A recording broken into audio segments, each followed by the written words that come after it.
کہ یہ جڑا مہینہ ہے ان پہلا جڑا ڈھاک ہے وہ رحمت کا، دوجا مغفرت کا اور تیجا جہنم تو آزادی کا ڈھاک ہے۔ آخر دے وچ آقا علیہ الصلوۃ والسلام نے فرمایا کہ اے لوگو ای مہینے دے وچ یہ کیا ہے، استقبال رمضان ہے۔ حضور علیہ الصلوۃ والسلام رمضان تو پہلے چیزاں دسیں دے پے، فرمایا کہ جڑے لوگ تواڈے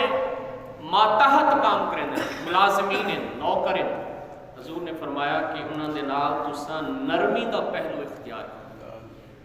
یعنی یہ نہ ہوئے کہ تواڈے سختی دی وجہ تو انہیں کو روزہ نصیب نہ تھی وے۔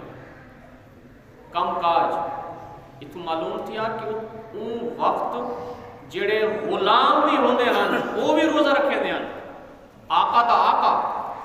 مالک دا مالک، کیونکہ انہیں کو تا پیسے ہوندے ہیں، غلام بھی جڑے سارا دی محنت مزدوری کرے دے ہیں وہ بھی روزہ کا نہ چھوڑے دے ہیں۔